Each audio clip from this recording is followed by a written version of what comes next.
This is Betsy Jensen, and you are listening to Unstoppable Body and Mind, episode 76, Intuition. In this podcast, we learn to upgrade our brain and understand the power of our thoughts, to heal and to create the results we want in our life. Become the person in control of your healing and make peace with your life. Become unstoppable, body and mind. Hello, my loves. Today, I want to talk to you about intuition.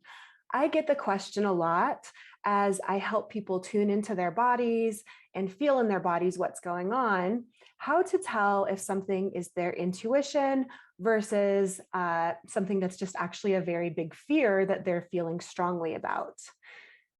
When I teach people to tune in more to their bodies, to start to realize and recognize what emotions feel like in their body, and to start to become aware of what thoughts are causing those emotions, a natural byproduct is that people become more in tune with their body and therefore more intuitive, able to access their inner wisdom more.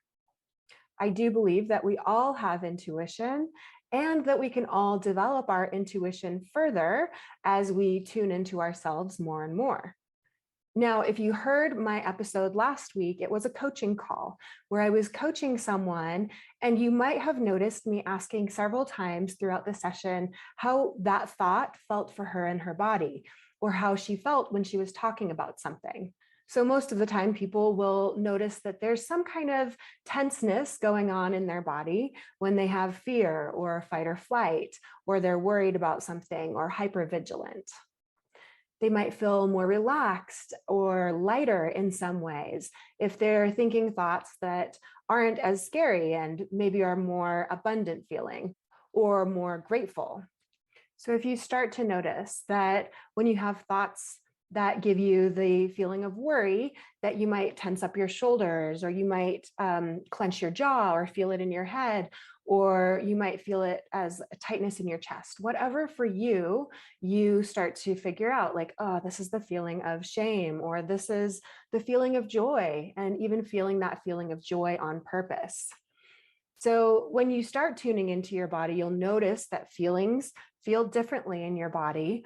And you will begin to notice as you ask yourself more and more questions that you can tell if something is right for you or not by how it feels in your body. Now, the main way that I teach people to understand the difference between intuition and maybe a strong emotion or fear that they feel strongly about is that the sense of intuition would be more of a calm feeling, more of maybe a deeper knowing. For example, you might have this calm sense that even though there is a lot of things you find chaotic, that there's some sense that things will work out. So why don't you think right now, if there are any times that you have had kind of a calm knowing, a sense of things are going to be okay. Maybe it was a strong urge to act in a certain way or not, or maybe it was just kind of a calm, peaceful feeling. And if nothing comes to mind, don't worry. This is a process that you can absolutely develop. If you can't think of a time that you've had intuition, if nothing that I'm describing sounds familiar at all, then start to look out for it in your life.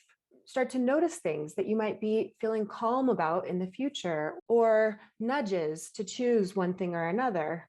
When you're starting this process and do have some kind of intuitive nudge, then act on it and see how it goes. I love how Glennon Doyle talks about her process in finding her intuition. She started with meditating, and even though it was hard at first, she was able to figure out how to drop into her body, to quiet her mind, the mental chatter, and to feel in her body this knowing, she calls it.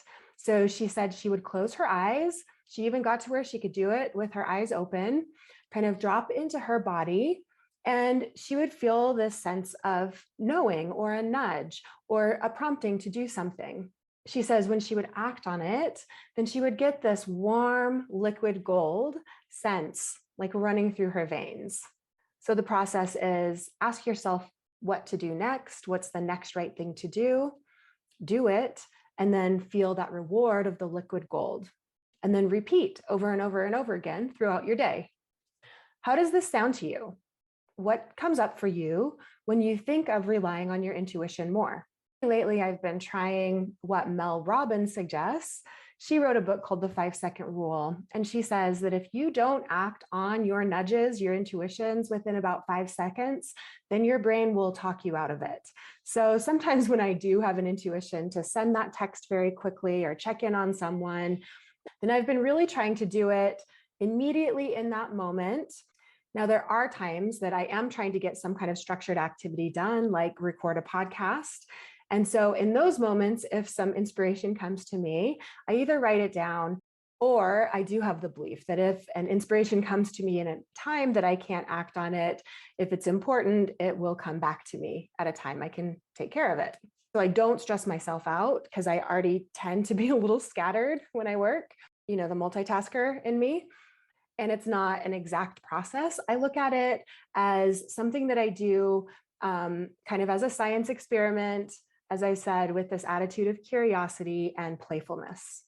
Now, I found most of us don't ask our body. So, especially people that have chronic pain or disease, they may feel like their body has betrayed them or is their enemy or is not something they can rely on.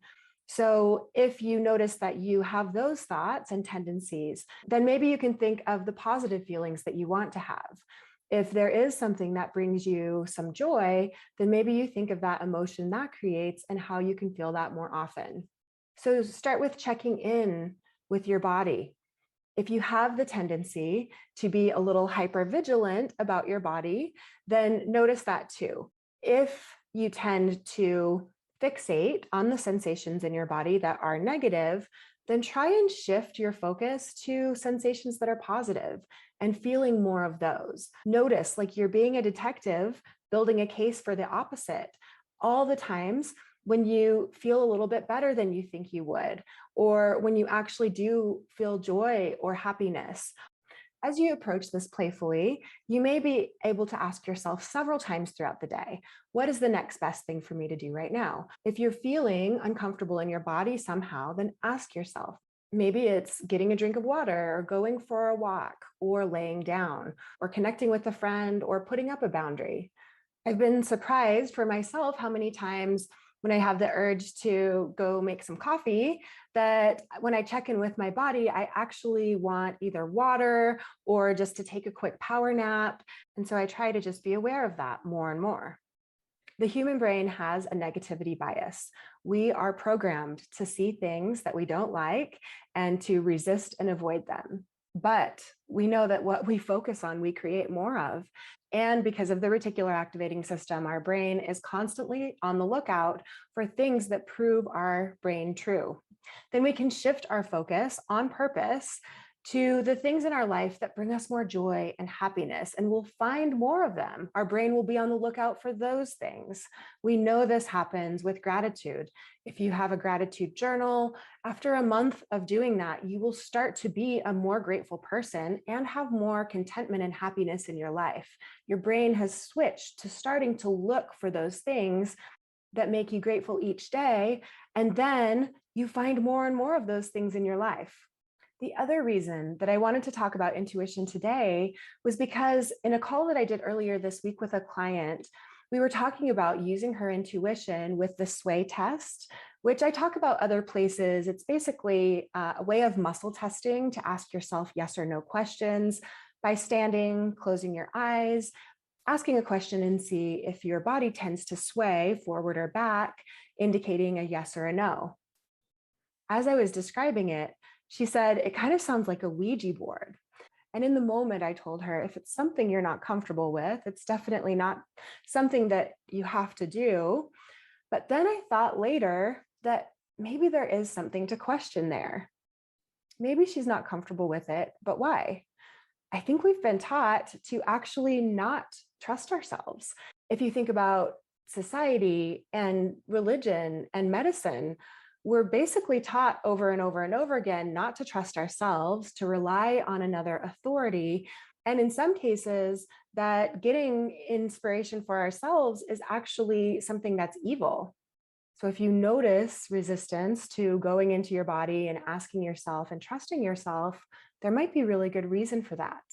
Now, the last thing I'll say about intuition is that, yes, it is a calm, nice, secure, grounded feeling, but you can have mixed emotions. You can have a knowing and intuition and still feel fear. So, for example, if I was going to be on a talk show and be able to spread my message and reach a lot of people at once, I may feel very intuitively drawn to that opportunity, but also still have some fear about presenting on stage and being in front of so many people and things like that. So, this is where, when you really start tuning into yourself, you start to be able to distinguish. Yes, there is this underlying intuition that feels calm and focused and clear and grounded. But when I actually think about doing the thing my intuition is telling me to do, there is some fear around it. That doesn't necessarily mean that your intuition is wrong or that was not your intuition. It just means that you're a human and you're doing something that may be uncomfortable for you because of the way you're thinking about it. But sometimes in this process of following your own intuition, you are going to have some uncomfortable situations. For example, many people who have chronic pain or disease have been people pleasers or perfectionists their whole life.